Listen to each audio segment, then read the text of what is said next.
Before we begin today's meeting, I've asked LaTanya Goffney of Aldine ISD to give us an invocation. LaTanya? Thank you, Mr. Chairperson. This is a day that the Lord has made, and on this morning, during this moment, we pause to thank you, Lord, for this miracle, the miracle of great grace, amazing grace that only you could provide. We thank you for this amazing grace, Lord. We receive your grace, your power, ability, and help in every area of our lives to accomplish all that we need to accomplish. Your grace strengthens us to stand no matter what comes our way. Your grace is sufficient. It is all we need. It is more than enough. Lord, we thank you for bringing us together for our annual UIL Legislative Council meeting. We thank you for the wisdom and talent that all the leaders present possess. Please anoint all of the leaders assembled together to speak with wisdom. Bless our work and our time, guide our steps and our progress. Help us to embrace one another, our similarities, our differences, our concerns, and our joys. We long for the touch on our lives, that we might be your hands and your feet here on earth. Inspire our hearts, heal our wounds, bring peace into our worries and your hope into our disappointments. Lord, we recognize that this is a professional fellowship, but we welcome your presence in this place. Weave your love into our fellowship together. We know that we are leading through unprecedented times, uncertain times.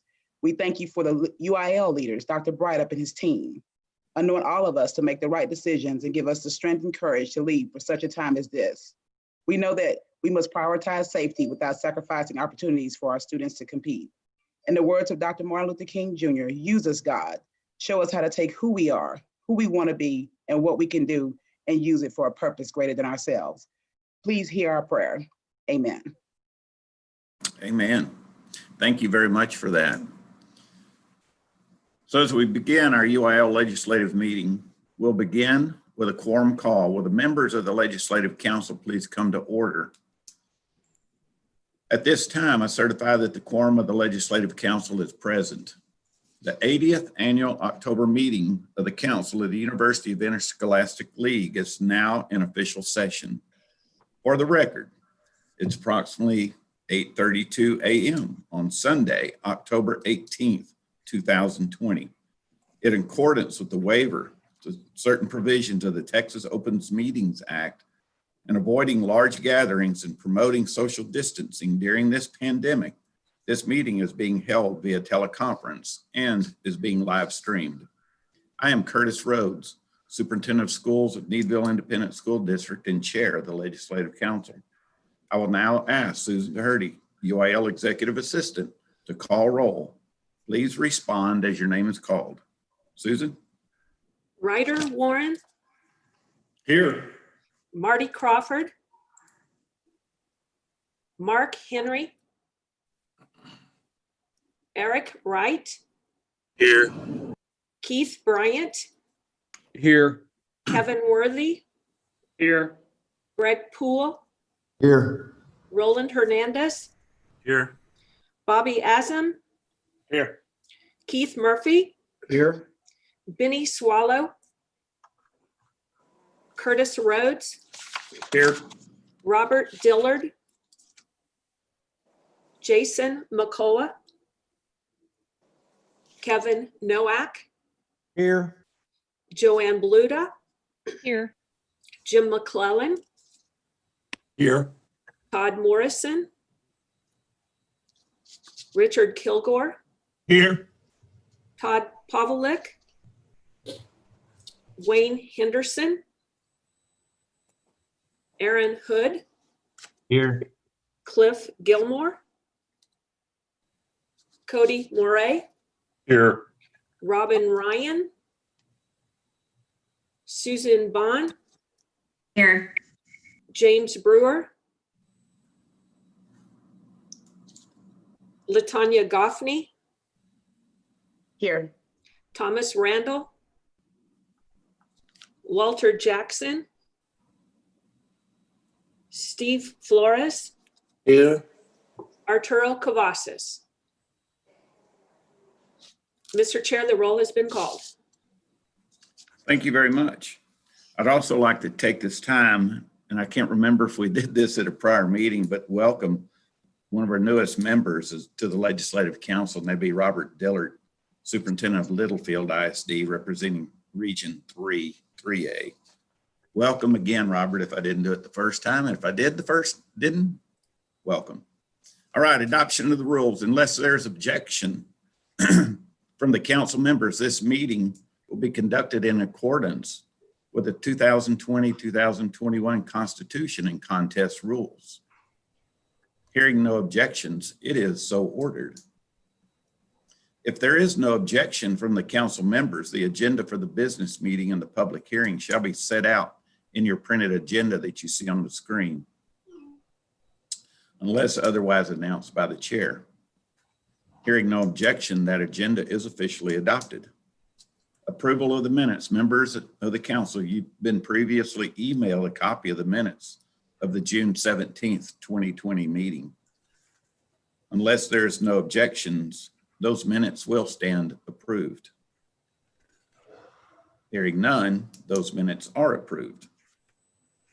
Having adopted our agenda as order of the day, I'll now recess the Legislative Council business meeting, and the Legislative Council will proceed to the public hearing. On behalf of the members of the council, welcome all. For the next few hours or less, the Legislative Council will listen to the remarks of the public concerning the UIL. There's approximately 13 people who have been scheduled to address the council. We look forward to hearing your proposals. Because if we have limited time, you're asked to make your presentations as brief as possible. Please limit your remarks to no more than 5 minutes. Your written remarks are welcome. If more than one person is speaking to the same item, please try to avoid repetition. We appreciate your cooperation. And at this time, I'll begin with Sam Tipton, Texas Girls Coaches Association. Sam?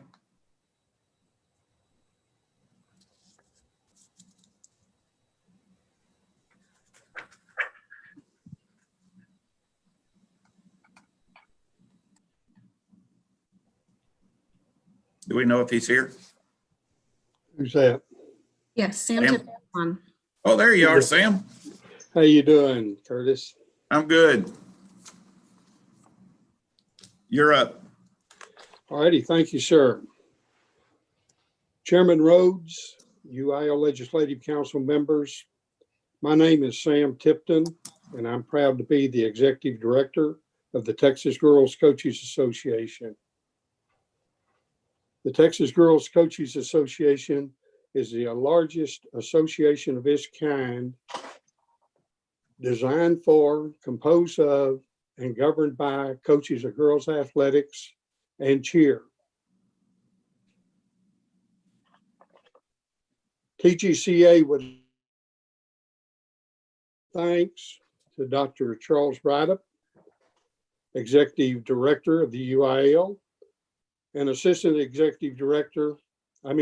Deputy Director, Dr. Jamie Harrison, for their leadership and guidance through what we have gone through in 2020, called a pandemic. We would also like to express our gratitude for the ability to be able to sit at the table and discuss from a girls' athletic perspective the many issues that have been confronted by the University Interscholastic League. It has been a pleasure to work with Dr. Susan Elza, the athletic director of the UIL, and the UIL athletic staff, Brian Polk, Brandy Polk, Joseph Garman, and AJ Martinez. We were so honored to have a seat at those talks. Through the trials, tribulations, and the ever-changing regulations and guidances, the UIL were able to develop a plan to allow our schools and coaches to be successful.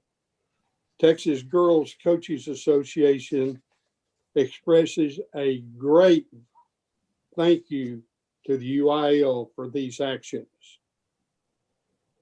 You know, when we look back on 2020, this new generation of students that we have they're going to be able to top what we always said we did, and that was to walk 5 miles to school every day uphill in the snow. I'm anxious to see in the future exactly what this generation is going to be able to tell you what they went through in 2020. The Texas Girls Coaches Association had a proposal presented to them by one of our member coaches. This proposal was taken before our board of directors, and it was passed by majority vote to move this proposal on to the UIL Legislative Council.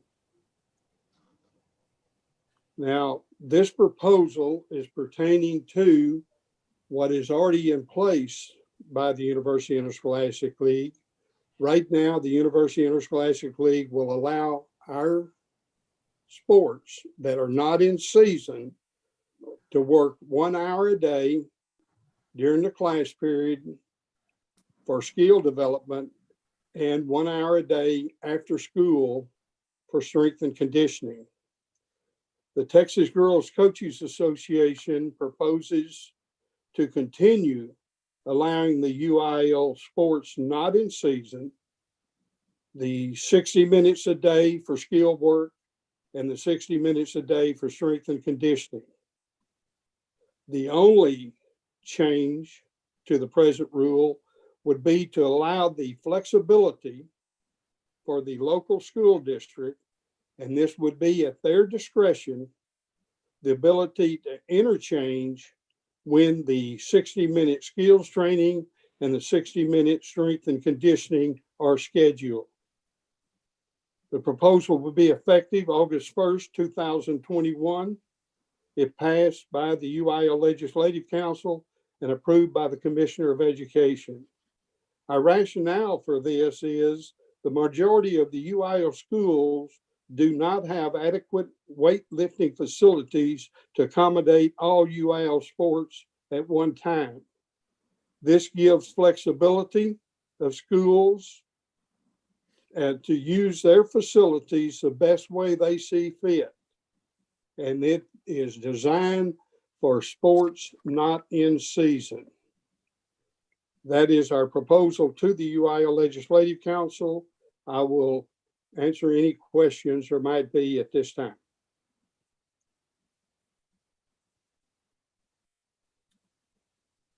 Any questions from the council?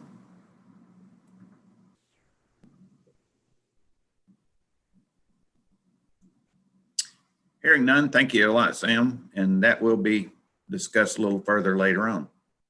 Thank you, sir.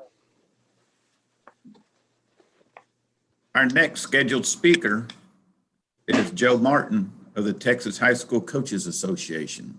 Coach Martin? Good morning, Chairman Rhodes, council members, Dr. Broderick, UIL staff. I'm Joe Martin, Executive Director of Texas High School Coaches Association. I'm here this morning on behalf of our board of directors and over 23,000 members. I would like to thank each of you for your leadership, your wisdom, and for making critical decisions that have allowed us to move through the summer months and into the opening of schools and fall sports. We needed not only great leadership, but hard workers that believed in the process and the protocol. I would like to also thank the athletic directors, as well as our coaches and trainers across the state that have made huge sacrifices and have helped us create a safe and healthy return to sports for all athletes and coaches. You know, over the past several months, we have produced numerous surveys in an attempt to create a factual and positive narrative regarding the return to school and fall sports. These surveys have been conducted through our Sports U app and are very informal and obviously voluntary. I would like to share a few facts from this survey from last week. The survey from last week included 177 2A through 6A schools, representing a total of almost 20,000 athletes and over 1,700 coaches in cross-country football and volleyball. Through that survey, we discovered that 0.87 of the athletes and 1.7% of the coaches within the survey tested positive for COVID-19 once their season started. So the narrative is that really truly means that 99% of the athletes and 98% of the coaches within the survey were able to participate in practices and games. This is a tribute to the UIL staff, this council, ADs across the state, coaches and trainers across the state for owning the protocol and keeping our kids and our coaches safe. We tend to hear all the negative aspects of return to play and return to school. Our goal is to obtain the facts, report the facts, and we hope this helps as we continue our surveys through 2021. One of the decisions that was made back in the June 2020 council meeting was to lift the ban on Friday night live streaming of football games. We were in total support of that decision, and it's truly proven to be a very positive one, very smart one. We're also in support of the comments that were made during the discussions back in June that this was for 1 year and 1 year only. Dr. Broddick and I have had multiple conversations regarding the importance of the returning to the football Friday night ban of live streaming. In our discussions, he suggested that I do not bring a formal proposal to you today, as he's vowed to that 1 year waiver. But I wanted to make sure that this council knew exactly where Texas High School Coaches Association stands on this topic. We would oppose a permanent lift of the Friday night football live streaming. The Texas High School Coaches Association has one proposal. It is in front of you today. I'll be brief. The proposal is asking UIL to continue to allow the 60 minutes for athletic period during the school day, and also allow a 60-minute period of strength and conditioning outside of the school day. That daily strength and conditioning opportunity to be utilized for in-season and out-of-season athletes and not count toward the 8-hour rule while participating in the in-season portion of this. Similar to what Sam was talking about, this allows schools to have sports-specific training during the athletic period, but it also allows schools to set up their weight training outside of that athletic period. You know, we are very proud of where we are in the state of Texas about having an athletic period, but the truth be known, most of that is used as a strength and conditioning or weight training period. And we would like to be able to provide for both in season and off season. This would eliminate open gyms. This would eliminate that open gym with very little oversight by coaches, or eliminate creating ways to circumvent that rule that coaches are doing today.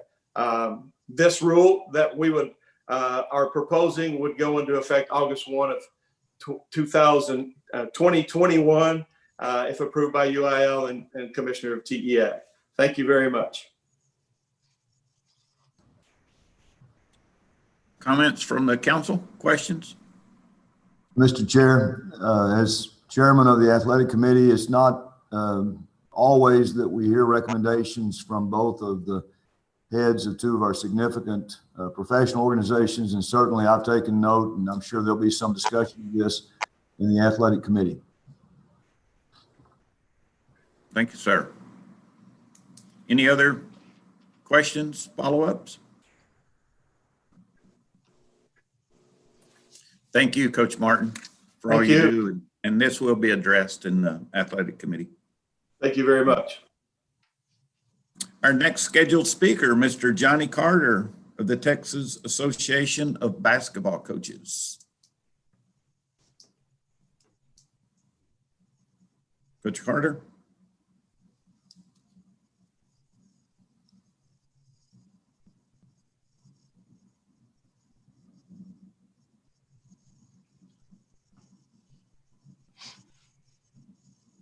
I'm not seeing him on my screen. Is Coach Carter in the?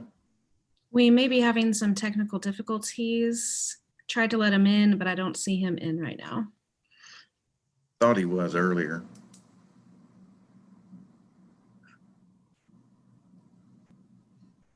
You made it come back?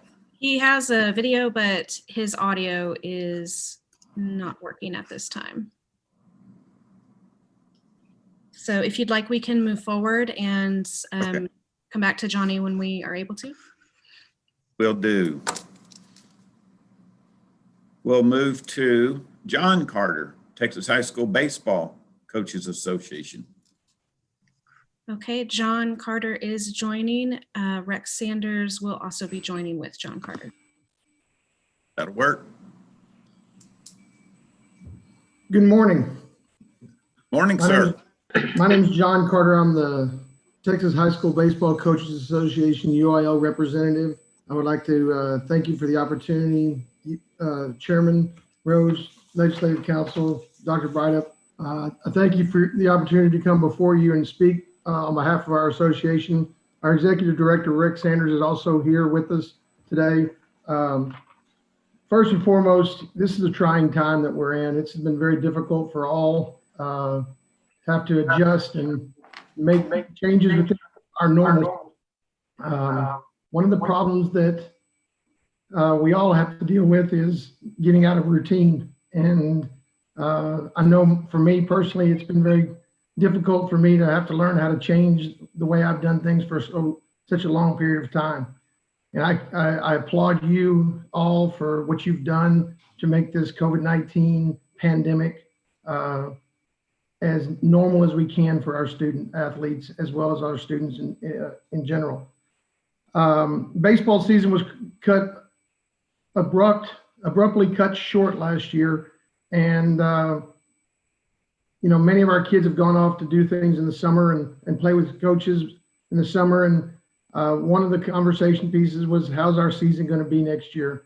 Coach Sanders and Dr. Bright have had conversations, and we as the association would like to ask that the UIL to try and keep it as normal as possible for our kids. We're all in different times right now, but we can continue to keep our kids in as normal of a schedule with tournaments and so forth. We would greatly appreciate that consideration. We know that there are going to have to be some adjustments to how we do tournaments, how we do scrimmages and so forth. And we are willing to take that responsibility on and adjust what we're doing. The one thing we would like for you, proposal we'd like for you to consider is because of the situation we're in, if you want to look at Major League Baseball right now, injuries are up 50% from what they were the previous year. Many of those injuries are being attributed to lack of training in the spring training or preseason. One of the concerns we as coaches are along the lines of arm care. Our safety of our pitchers particularly have been a big deal with our pitch count that the UIL has put in place, and it's been outstanding. We've had very little difficulties with that. But one of our concerns right now is because we got shut down on March the 5th, 13th, and there's still some areas of the state that have not been able to work with their student athletes at all. The strength and conditioning piece is great, but the actual position specific skills are not being worked on because we're not able to work with our kids. We understand that it's the time we're in, but we would like for the UIL to consider a way to help protect our players from the possibility of injury by allowing us to bring pitchers and catchers in 2 weeks in advance of our normal start date. This is particularly important for the lower levels because right now there's lots of kids that, especially in the 4A and below, that play multiple sports. Those kids aren't getting the training in class period training because they're playing those other sports.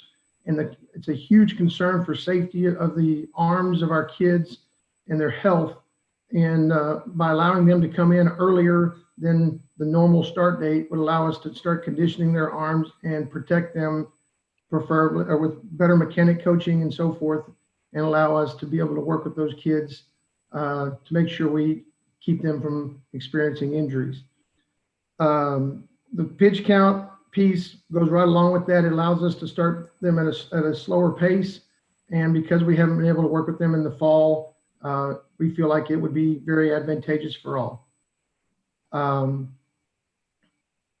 That's about all I have. Are there any questions I can answer for you? It's a big safety issue for us.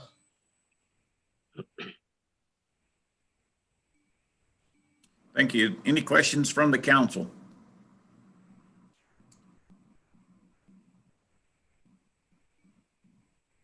Hearing none. Thank you, Coach Carter. Thank you very much. Appreciate your time. You bet. Pleasure talking to you again. You as well. Mr. I'm Chairman, gonna back up. it will be heard by the Standing Committee on Athletics, just to be clear. Okay. I'm going to back up and catch Johnny Carter. I see you're on and live. Yes, I was having trouble with my audio. Welcome. Thank you, and good morning to everyone. Say to the UIL staff, Dr. Broderick, and to the Legislative Council, on behalf of TABC and its members, I would just like to say that we appreciate everything that you all are doing. And these are some very unique times. And our coaches have had a lot of questions and concerns, and the UIL has been very open with us and has explained a lot of things to us. And I would just like to say that we appreciate your leadership and your guidance, and our parents, coaches, and student athletes are certainly grateful for everything that you're doing.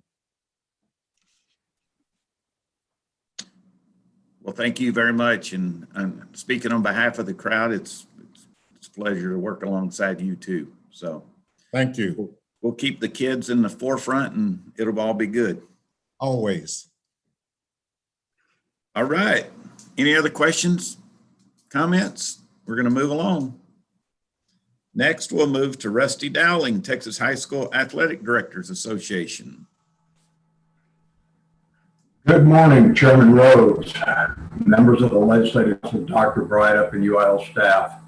My name is Rusty Dowling, the Executive Director of the Texas High School Athletic Directors Association. This past April, we were scheduled to hold our 49th Annual State Conference and Professional Development Program in Waco. With the arrival of COVID-19, we rescheduled to July, then finally rescheduled again to this December. Obviously, with the COVID situation the way it is, we will be holding a virtual state conference from December 7th through the 10th with key presentations by UIL staff and the Commissioner of Education, Mike Morat. The primary content of our state conference is built around our Texas Athletic Administrator Certification Program that's going into its third year and specific to the Texas Secondary Athletic Administrators. We hope you'll encourage your district athletic administrators to join the THSADA so they can attend this conference and become tax certified. We also appreciate the role of our Superintendent's TAC Advisory Committee, of which several of you are members. We're looking forward to when we can gather that group together and do a composite review of our TAC program. And again, as always, we appreciate your input into our TAC program and the THSADA. Since the arrival of the pandemic, the THSADA has set a course to keep all athletic administrators around the state up to date with a series of webinars that revolve around best practices and discussions regarding UIL risk mitigation guidelines. We also hosted a roundtable webinar of athletic trainers that spoke of best practices when preparing for practices and games, and we had over 1,100 viewers for that webinar.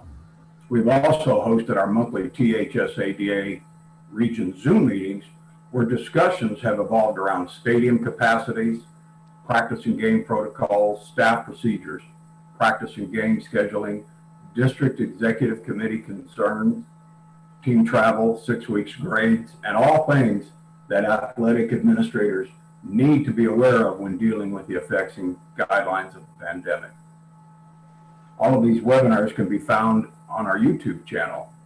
We also hosted a series of webinars for our membership where our sponsors and our exhibitors had the opportunity to profile their services and products to our members. And this provided a great way for athletic administrators to interact with the businesses that they count on. Later this month, we will be hosting statewide seminars in the Dallas-Fort Worth area, the Rio Grande Valley, San Antonio, and El Paso. If your district athletic administrator has not taken advantage of these region meetings or webinars, I would encourage you to have them attend so they have some additional resources when it comes to putting plans in place or making difficult decisions. our last webinar, we had a number of superintendents attend as well. This Tuesday, October 20th, we'll also be hosting a statewide roundtable discussion at 10 a.m. to discuss all items from Legislative Council and other COVID-related items. And attendance is open to all THSADA members. On a quick note, our annual THSADA State Conference has been moved to early June of 2021, again at the new Kalahari Resort in Round Rock, and we're looking forward to that. The agenda for our state conference will again revolve around our tax certification, and we look forward to some of our member superintendents that will also be doing some presentations. Finally, the THSADA would also like to congratulate the UIL on celebrating 100 years of high school football in Texas. The game of football in Texas is constantly improving. Safety has always been foremost with the UIL in improving the game, along with the training of the coaches, coverage by most of the media, and the culmination of the regular season and playoffs with the state championship event at AT&T Stadium. So congratulations again to the UIL for the past 100 years. We hope there's another successful 100 years on the horizon. THSADA has no new proposals to submit at this time. I appreciate your time this morning. Thank you. Thank you also, Mr. Dowling. Our next speaker is Dale Hudson of the Texas High School Basketball Officials Association. So I don't have Dale Hudson just yet. We do have Mike Fitch, so I will move forward to the next speaker, if that's okay. You betcha. Mr. Fitch, Texas Association of Sports Officials.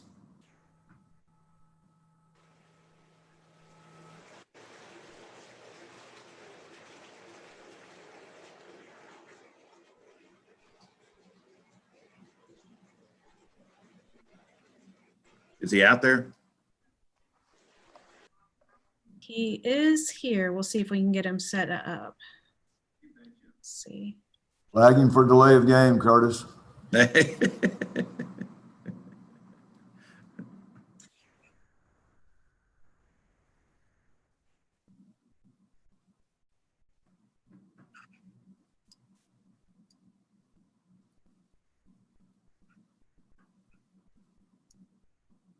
Is his time running?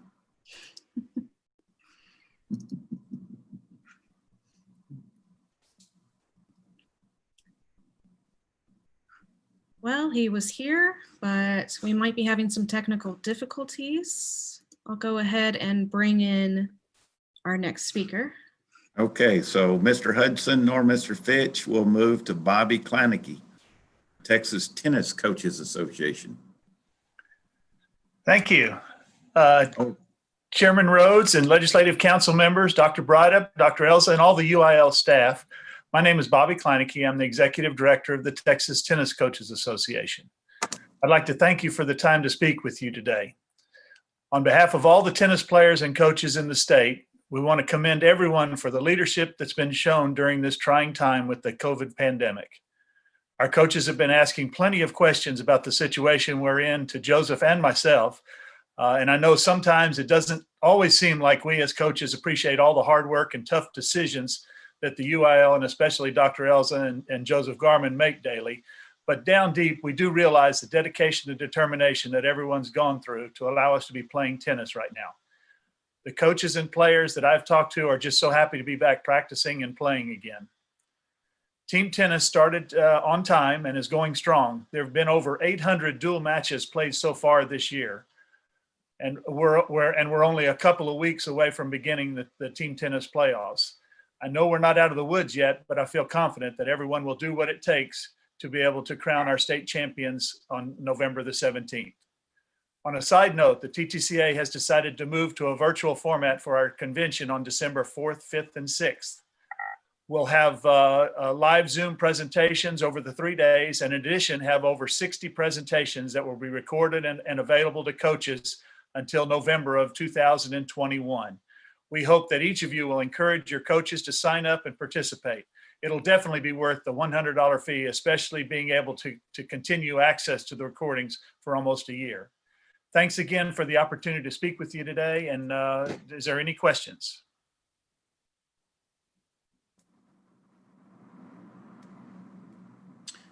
Hearing none, I appreciate your time, Bobby, and that's a great idea to put them out there on the web for a year so our coaches can go back and review some of that material.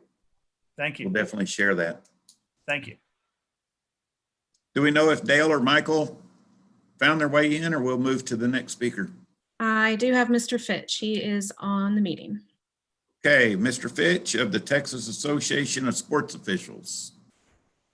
Yes, Mr. Chairman, Legislative Council, thank you so much for allowing us to participate. I am here this morning representing the 16,000 members of the Texas Association of Sports Officials with 6, soon to be 7 sports. We are looking forward to incorporating water polo into the Tasso family. I want to first thank Dr. Els and her staff for working closely with Tasso on adapting officiating mechanics and procedures as we have entered into this crazy world that we have never encountered before.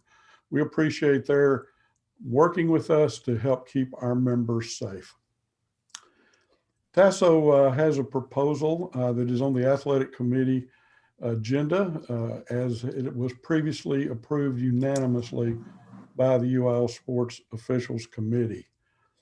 Under the current travel reimbursement plan, which was passed a couple of years ago, everyone knew that it was not perfect and that there might be some modifications that may be needed.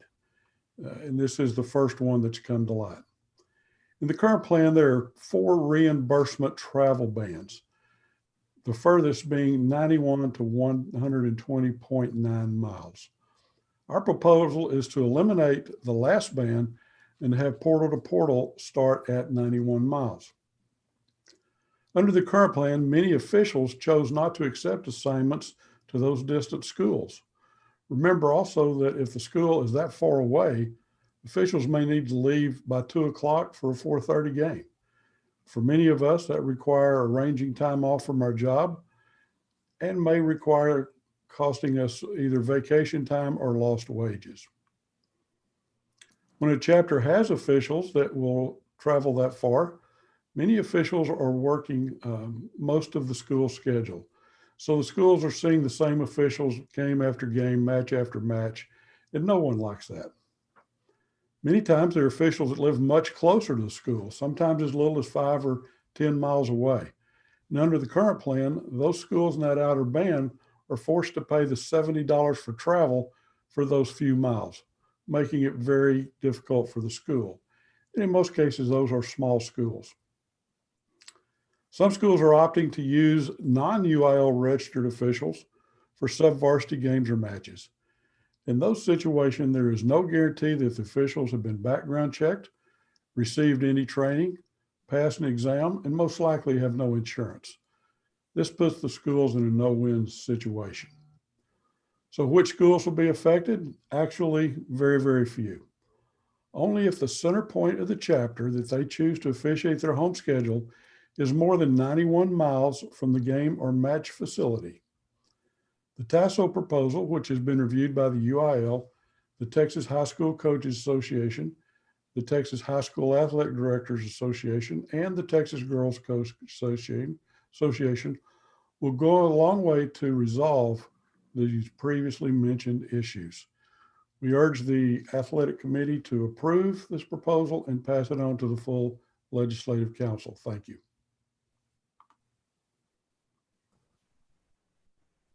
Thank you, Mr. Fitch. Any questions from the council?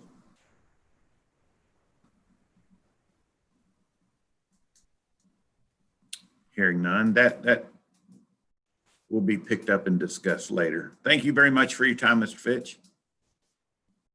Any word back on Mr. Hudson? Caroline?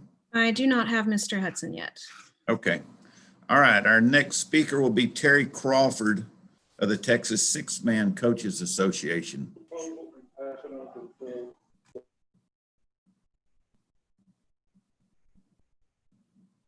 Okay, Terry. Looks like you're muted. All right, I'm on now. I'm sorry. All right. On behalf of the Texas Six-Man Coach Association, I'd like to wish you good morning. Hope you're surviving this pandemic. We do not have any new proposals. We do want to thank the UIL and this council for all the work they've done to get our kids back on the field. We hope that we get to remain there the rest of the year. We still are exploring a couple of things. One that we've already presented in the past to the athletic administration, and that's the sixth grade rule. We're still pretty adamant that that's something we would like to pursue. At our July convention, we surveyed our coaches, and 91% of our coaches are in favor of it. It was our plans to survey our superintendents just to look at the 1A level and see what they were in favor of. But unfortunately, that got sidetracked, like a lot of us got sidetracked when we started worrying about how we were going to run schools, a much more important thing for us to be concerned with. So we plan on doing that. When the dust settles a little bit, we're going to look at how our superintendents feel about it. Then we're going to go back to Dr. Elza and her staff and have some more dialogue with them on that. The only other thing our association is concerned with is rules onside kicks in football. We'll continue to discuss that, and we'll take it to the rules committee and see where that goes. But that's all we have at this time. We hope that all of y'all are surviving. We know that some of you are in harder hit areas than our rural areas, and we just continue to pray for you guys. And we just thank this committee and the UIL staff for everything they've done to keep us going. Thank you. Awesome. Thank you, sir. Any comments or questions? Mr. Chairman, last year, my son and I went to our first six-man football game. We watched Calvert and we watched the Rankin Red Devils, and you've never seen so many people in cowboy hats with PVC pitchforks in the stands. And I just assure you, if any of you have not been to a six-man football game, you're missing something, because it is solid excitement. And I mean, it is still football, I assure you, and there's still just the passion in the stands. But my son now wants to play six-man football, my 12-year-old. So I just, I'm ashamed I hadn't been before through my position as chair of the athletic committee. But I just want to tell everyone out there, if you haven't been to a six-man game, you're missing something. The interesting thing, Dr. Poole, is how do you determine attendance of cars parked around the field? That was my biggest challenge. Understood.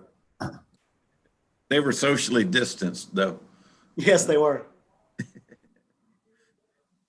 Thank you again, and keep it moving. We'll move to our next speaker, Melissa Howard, president of Texas Scholastic Swimming Coaches Association. Hello and good morning. Thank you all so much for having us today. My purpose here this morning is just twofold. First of all, I do want to say a heartfelt and sincere thank you to Dr. Breidup and to the UIL staff and to the Legislative Council for all the work that they have done. I just want to echo everybody that in their sentiments and the hard work that has been done over the last 7 months through this pandemic and through the things that have been done for our students and for our coaches. Especially want to say thank you to Brandy Belt and for the relationship that we have with her and for her trust in us and that continued conversations that we have and all the things that deal with swimming and diving and water polo. So thank you to all of you guys. My second purpose here is my role in TSCA has shifted since we last met, and I have moved into being the past president. And so I want to take a minute to introduce our current president, who is Mike Waldman from Andrews High School and Andrews ISD. And if I'm assuming he's on here, hopefully, and I'm gonna just let him take over and run with it. He has a few things to say.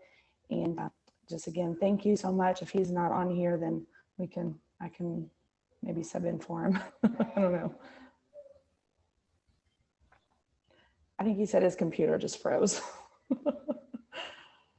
I'll go ahead just real quick. The one thing we do want to say, just address is, as far as water polo goes, I know that's upcoming. I know there's some discussion that's going to be had on it during the athletic committee. But just right now, in where we are currently with water polo, it's, oh, sorry, excuse me. Look at my notes here. They're currently planning for the 2021 season, the TISCA water polo season, not UIL just yet. It'll still be under the TISCA moniker. And of course, they will always mimic and follow the UIL protocols for COVID and for anything else, all the other rules that happen. There are more schools interested in playing than ever before, which is exciting. The priority right now, as the water polo committee, is recruiting more referees. And as you heard Mike Fitch say, that they are getting ready to join the TASTO, and we have seen they've seen a large increase all over the state as far as their refereeing status. They have a virtual coaching clinic coming up in November and February prior to the spring season to aid with any coaches who are new to the sport and to get them ready to play TISCA water polo and then eventually UIL water polo. And we just continue to look forward to working with UIL as we move forward with everything else that we have coming up in the next several months. Is Mike ever able to get on here? Okay. Well, you'll see a lot of Mike from here on out, and the rest of our board, and so on behalf of our coaches and our athletes, both swimmers, divers, and water polo players, we just say thank you very much. And we continue to work with you guys. We look forward to continuing to working with you guys and building that relationship as we start a new sport in the great state of Texas eventually. Thank you all so much. Well, thank you, Ms. Howard, and look forward to working with your new president as we move forward. Maybe it'll be in person next time. I think they kept it. I think they keep all this virtual because they don't want me running a meeting in live person for them. Chairman Rhodes, if I may, can I Sure. make a comment to Melissa? Melissa, thank you for your leadership. You've been, second to none on, creating and building a relationship with UIL, and it has been amazing. And you guided us through the water polo, and that was able to be added as a pilot program. And another thing that you did that was absolutely phenomenal is we had to make some tough decisions this year. You and Mike both, we had to make some tough decisions on qualifying structures with swimming and diving, and you were pivotal in that. So thank you for your leadership. Mike, we look forward to working with you. You were side by side with Melissa through all of this. And, when tough decisions are made, you need great leaders, and Melissa, you were just that. So thank you. Thank you, Dr. Elsa. That means a lot. Thank you for that comment, Dr. Elsa. Okay, any other comments from the floor or the computer? Next, we'll move to Kyle Stevens of the Texas High School Wrestling Coaches Association.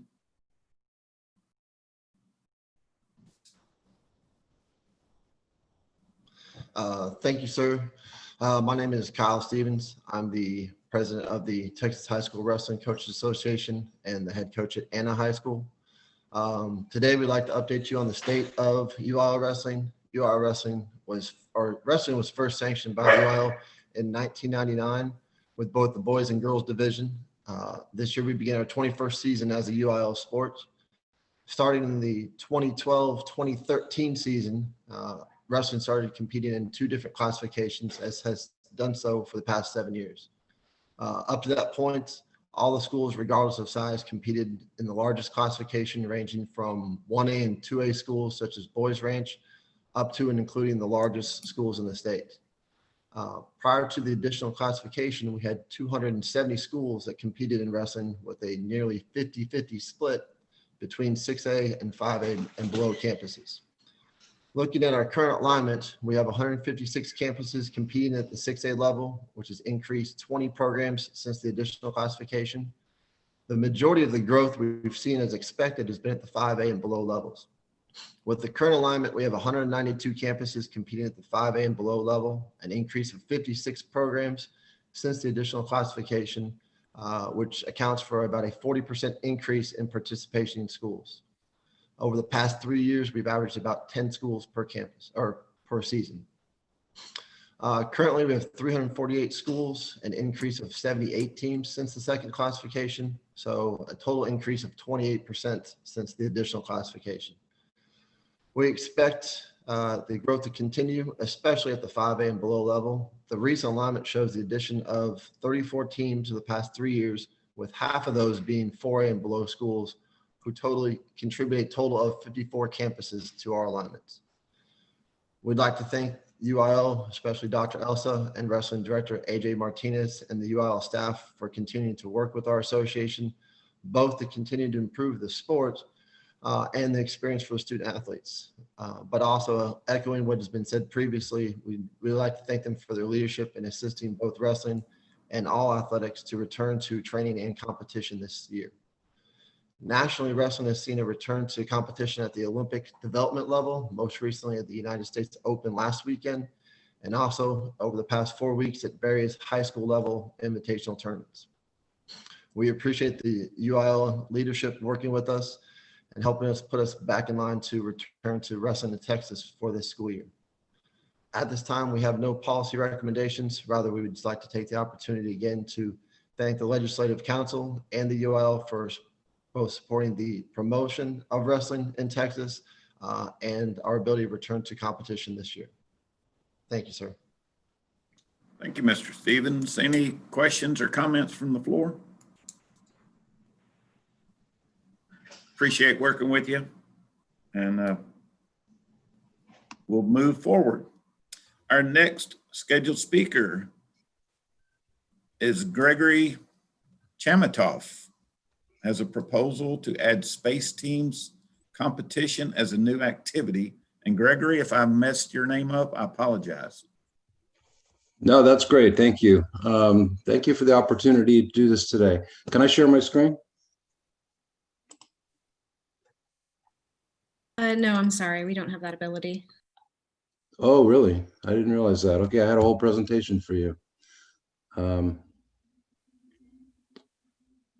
Okay, I'm gonna have to pull it up myself at least to look at it. Okay, all right.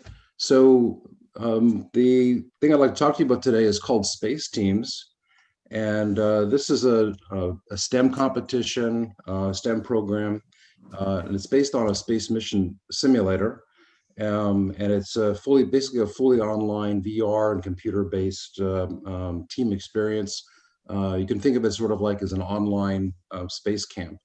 And I'm just going to look at my slides because I was kind of expecting you to see those, but it's too bad. There's some short, very great, good videos in here to give you the idea. But just to introduce myself, I'm a former astronaut from NASA, about 200 days in space and lived on the space station. And I'm currently a professor of practice at Texas A&M University, and I have a lab called the Astro Lab, where we built a platform essentially for space mission design and simulation, and we've adapted it to do STEM competitions.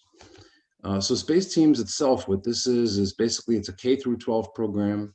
We've kind of gamified the idea of space system design, and basically students can engage in designing different components, putting together, designing a spaceship or a habitat or a whole mission scenario, and essentially evaluating mission design. So they can evaluate designs that they create themselves, or the human interface between humans and a particular a system, or integrate entire systems into a mission and evaluate the whole mission. So this is used for a lot of different research that we do for NASA and other aerospace programs. For the students, it's an activity basically where they sign up, they form a team, and we lead them through a series of activities. And this includes basically teaching them about, space, about spacecraft, how do they get designed, the systems, remote sensing, piloting, orbital mechanics, robotics, habitats on other planets. And so there's a lot of science that surrounds all of that, essentially within the framework of space exploration. So we have experts to give these talks. Then we have students and undergrads and graduate students giving tutorials on how to actually do these things. And this is, for very young kids too. So it's, adapted, for different age levels.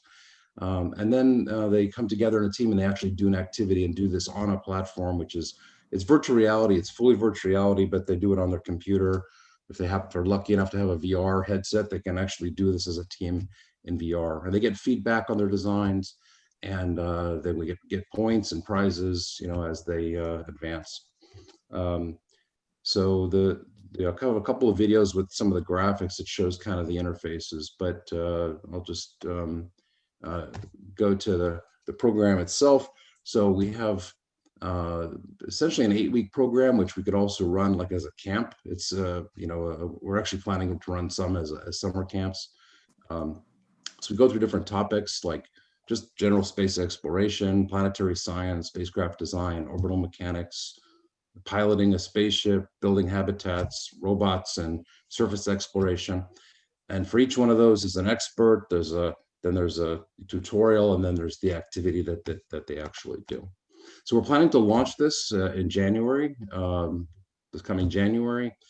We have some support from Texas Space Grant Consortium, so that'll partially get us going here for a pilot, which we'd like to do in Texas. We'd like to make this available to all Texas schools, first at the middle school level, but then older elementary and eventually high school. Next, probably in the summer, next semester after that. We also have a relationship with K-12, the online education company. They want to run a big program with their students. And One Giant Leap Australia is kind of like the space camp in Australia. They, because of COVID, they want to run an online program, and we're planning to do it with them also in January, which is summer for them. And we're also talking to a lot of other companies who want to do this for their employees, kids, and stuff like that. We had an initial version of this that we demoed at South by Southwest 2 years ago. We just did a demo in Comic-Con recently, and we have some partners where we have done this, at events like that. And we can run events like that with, final event for the competitions and so on. So that's the summary in 5 minutes. And does anybody have any questions? Sounds interesting. When you say it's a summer camp, is that a virtual summer camp? Yeah, so it's entirely online. The students form teams, and they work together completely online, virtually. And the summer camp version, we just, it's an 8-week program as we've built it, and we can do that in, essentially 2 weeks for the summer camp. Yeah. Other questions from the council? Sounds intriguing. Yeah. Oh, go ahead. I would just say we'd like to run this in Texas, to start off in Texas. It's, it's built in Texas, and it started with a space grant from NASA, and has NASA Texas Space Consortium is Space Grant Consortium is part of the support. So we would like to do our pilot here and, build it up from there. So. All right. Mr. Chairman. Yes, sir. That proposal, new activities would be referred to the Standing Committee on Policy. Given the nature of that particular proposal, we're going to refer it to the Standing Committee on Academics so that they can discuss and then advise the Policy Committee on how it might fit within our existing STEM competitions. Okay. So it'll fall to the academic group first. Mr. Chairman? Yes, sir. Y'all want to thank the presenter, thank him for his service to our country, if I understood right, as an astronaut, and he's an Aggie. That's a good thing too. I'm sure if he wished to provide that video that he wanted folks to see to the UIL, that those that wish to see it could ask perhaps, because I could tell he spent a lot of time and effort on that. So Charles, would that be possible if those of us wanted to see it, could see it?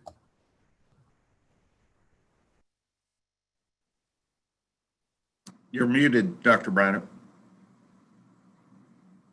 Yes, absolutely. If he wants to send it to us, we'll disseminate it to everyone else. That'd be great. Thank you. Thank you, Dr. Poole. Any other questions, discussions?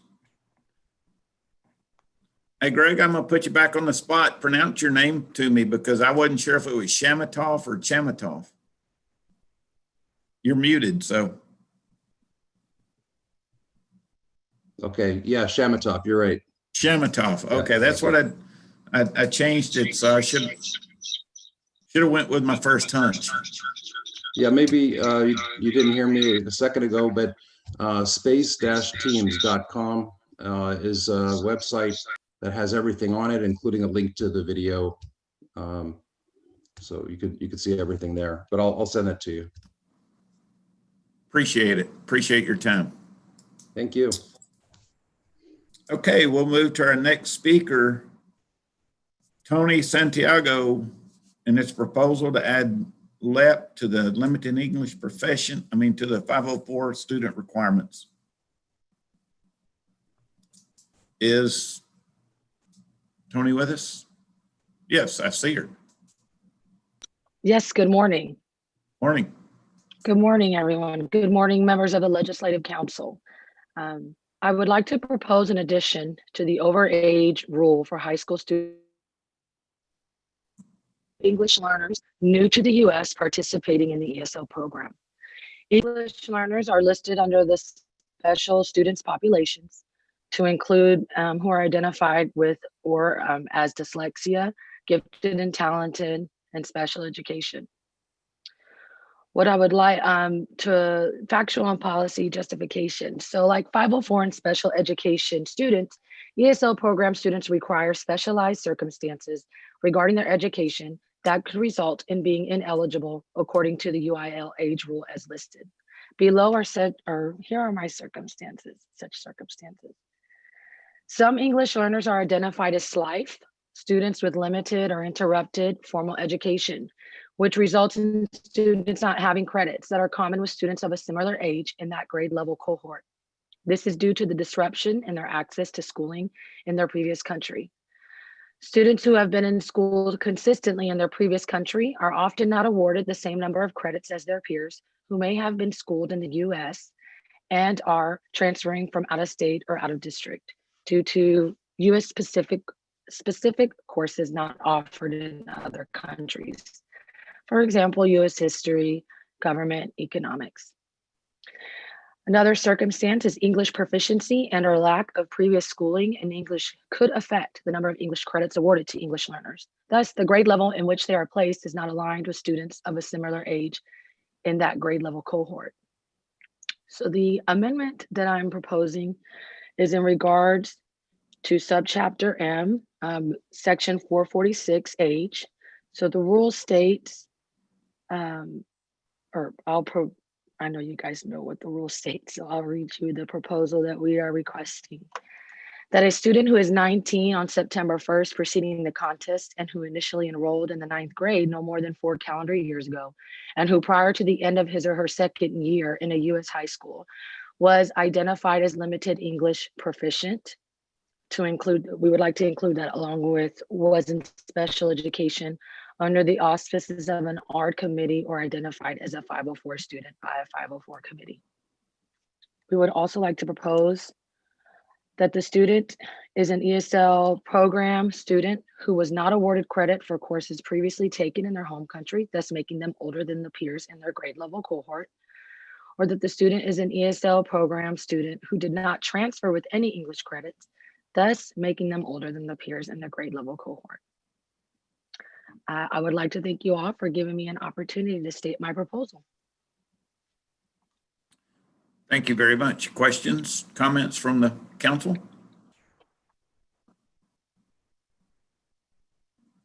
Mr. Chairman, that proposal will be referred to the Standing Committee on Policy. Okay.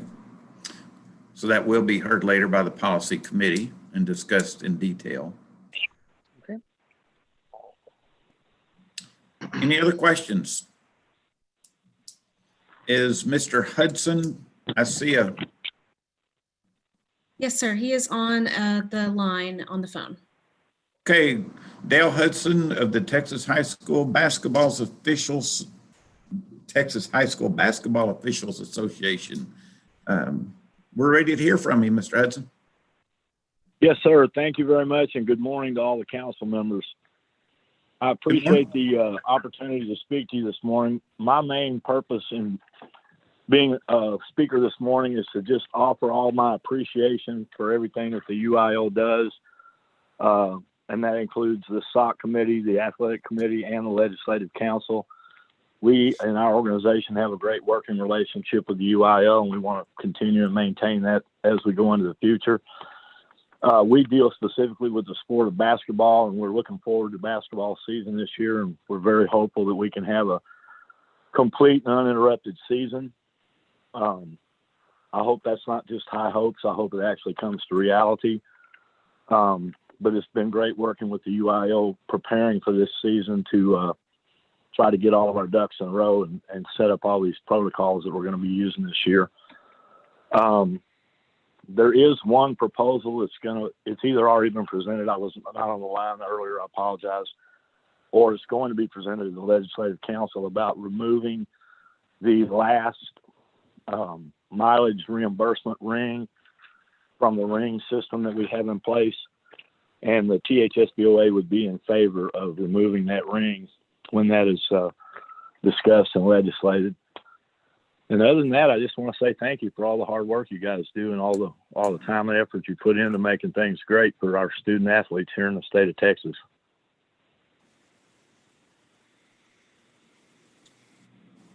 Thank you very much. And yes, that was discussed a little bit earlier, and it will be brought up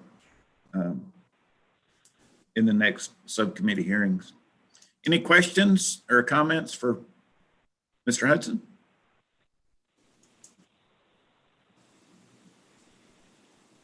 And that does end all of our speakers. Is that true, Caroline? That is correct. All right. One thing about Zoom, you can you can Zoom through a meeting. Awesome. So thank you to all the speakers. It shows your passion to give up your Sunday morning and show up with us. Everybody is passionate about what they do, and I appreciate that. And it truly is leadership that gets us to where we are today. Without strong leadership of everybody in this meeting and others out there, we would not be in school right now and being successful. So thank everyone for that. According to the agenda now, since we're through with all of our scheduled speakers, we will recess the public hearing. We'll convene the academic and music standing committees at 10:30 a.m. And the athletic standing committee will Zoom in at 1 p.m. and the policy standing committee at 3:30 p.m. These are welcome to be viewed and Zoomed on the UIL website. The Legislative Council meeting will continue its business tomorrow morning at 9 a.m. by teleconference and live streaming. Any questions about where we go, or Dr. Brydup, any closing comments?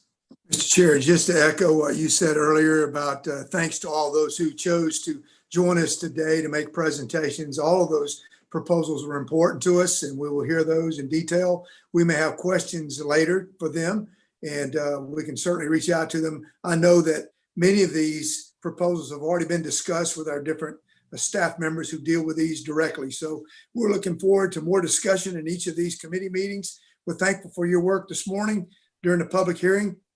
One of the things you mentioned is joining together on Sunday morning. I know I had one council member who asked us to move off Sunday morning if it was possible.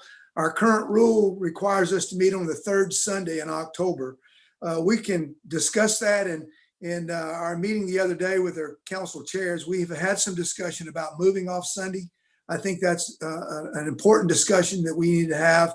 That will come up during the policy committee meeting today, just as a matter of discussion.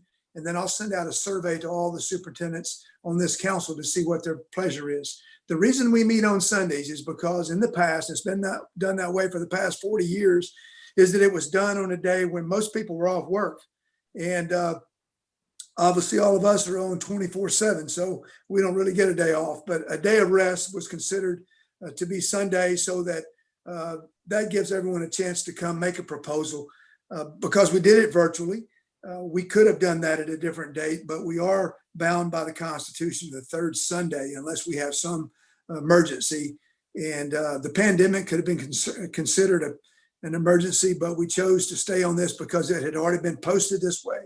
And we believe we needed to stay with our schedule. And we'd already made the invitations to all of our council meetings to meet in this way. I don't like meeting virtually. I know you're tired of it. I'm tired of all the Zoom meetings, but we're going to get through this meeting and see what happens for the next meeting in June. So thank you, Mr. Chair, as we go to our committee meetings. All right. Anything else? If not, then we will consider this adjourned and we will reconvene in our selected committee meetings at the set time. Thank you all very much. Have a good day or morning.